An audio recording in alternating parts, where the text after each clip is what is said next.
de entrar no estudo do fato típico, eu preciso lembrar o seguinte: para a prova, o crime é constituído por aqueles três elementos: fato típico, antijuridicidade e culpabilidade.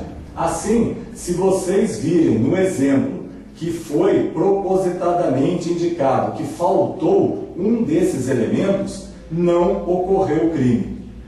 Pois, por lógica matemática, se o crime é formado por três elementos, se faltar um, não existe crime, pois ele não se completou. Assim, por exemplo, fato típico, antijurídico e culpável. Faltou a culpabilidade, pois houve uma coação moral, por exemplo, não houve crime. Obediência hierárquica, né? E o ato não era manifestamente ilegal, quer dizer, ele obedeceu uma ordem do chefe. Então, nesses casos, não há crime, porque falta a culpabilidade. Ou então, se ele agiu em legítima defesa, não houve crime porque faltou a antijuridicidade. Se a conduta descrita não é exatamente aquela que o tipo legal prevê, também não houve crime. Então, basicamente, para concurso é isso, gente. A questão bate pronto. Faltou um dos três elementos, não houve crime. A resposta é essa, NDA, não houve crime. Por exemplo, então vamos lá. O que é o fato típico? É o primeiro elemento do crime. O fato típico, o que a gente chama de fato típico, é um sanduíche, né? É um composto de 4 elementos. O primeiro elemento aqui é a conduta humana. Então, se um cachorro morde alguém, aquilo lá não vai dar lesão corporal para o cachorro, tá? O máximo que vai acontecer é uma outra conduta. Alguém deixou o cachorro escapar, mas não é a questão agora. O crime é uma conduta humana. Essa conduta humana pode ser positiva, numa ação de fazer, disparar arma de fogo. Ou então, se omitir, deixar de socorrer alguém. Então, a conduta, para compor o fato típico, é uma ação humana, é uma conduta humana que pode ser positiva, uma ação ou uma omissão. Agora, temos também de dizer que a conduta tem de ser voluntária, ou seja, a pessoa tem de querer praticar a conduta.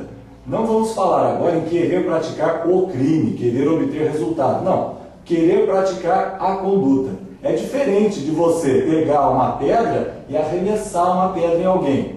E um ato involuntário, por exemplo, você vai trocar uma tomada elétrica e toma um choque sem querer, com esse reflexo, dar uma cotovelada em alguém que estava olhando. Isso é uma conduta involuntária, reflexa. Então, esse aspecto não é do crime. O crime tem que ser conduta voluntária. Segundo elemento, tem de haver um resultado. Aqui nós já colocamos um resultado jurídico, pois existem crimes que produzem resultados que deixam vestígio e resultados que não deixam vestígio. Por exemplo, matar alguém. Tem de haver um corpo. Não pode haver morte sem defunto. Não existe isso, tá? Agora, no caso de uma ofensa contra a honra, não existe forma de medir, né, com um ofendômetro, que não existe isso, o que a pessoa se sentiu ofendida, o quanto ela se sentiu ofendida. Não. Houve ou não a ofensa? Houve. Então, não deixou vestígio, mas existem crimes que o resultado apenas é jurídico, ou resultado normativo, um resultado previsto na norma jurídica, mas tem de haver resultado, tá? Por exemplo, houve uma conduta, alguém falou alguma coisa, mas uma ofensa, proferiu o dedo assim. Na hora que eu vou ofender alguém, a pessoa se vira e acabou não sendo ofendida. Então, não houve o resultado, porque ela não viu o meu gesto. Na hora que eu fui fazendo isso, ela virou de lado assim e não viu. Pronto, não houve resultado. Houve conduta sem resultado. Portanto, não houve fato típico. Outro caso, a conduta tem de gerar um resultado. E tem de haver uma relação, vou pegar a caneta aqui, uma relação que una o resultado à conduta praticada. Então, é uma relação de causa e efeito. Por exemplo, se eu pratico uma determinada conduta, por exemplo, jogo uma pedra, e a pessoa cai lá na casa dela e bate a cabeça, houve uma lesão corporal, um resultado até que deixa vestígio, ela pode fazer exame de corpo de delito, mas a cabeça dela foi machucada com a minha pedrada? Não. Então, nesse caso, não houve essa ligação entre a minha conduta e o resultado. Não houve fato típico, portanto. Então, tem de haver uma relação de causa e efeito. A pessoa teve a intenção de praticar aquela conduta e aquela conduta gerou um resultado, já tem os dois elementos, né? E agora um terceiro elemento, que é a relação de causa e efeito. E por fim, o mais importante de todos para concurso, tipicidade. A tipicidade é a perfeita, por definição, é a perfeita adequação da conduta praticada pelo agente à descrição penal. Então, quando você tiver no concurso uma descrição do problema exatamente igual à descrição prevista no Código Penal, aí sim você vai ter a tipicidade. Então, é preciso atentar para isso. O princípio da reserva legal, previsto na Constituição, não há crime sem anterior definição legal, sem prévia definição legal, regula a tipicidade.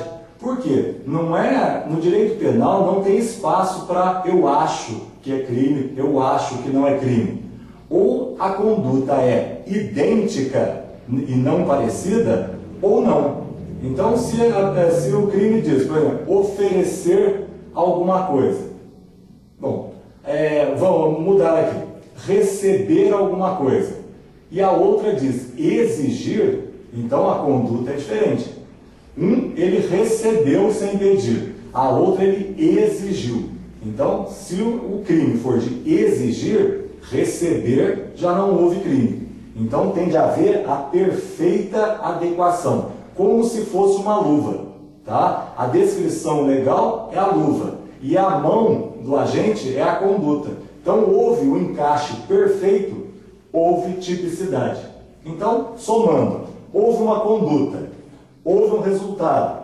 Existe uma relação entre a conduta e o resultado. E aquela conduta está prevista na lei como sendo um crime? Sim. Então, ocorreu o fato típico. E sem o fato típico, não há crime.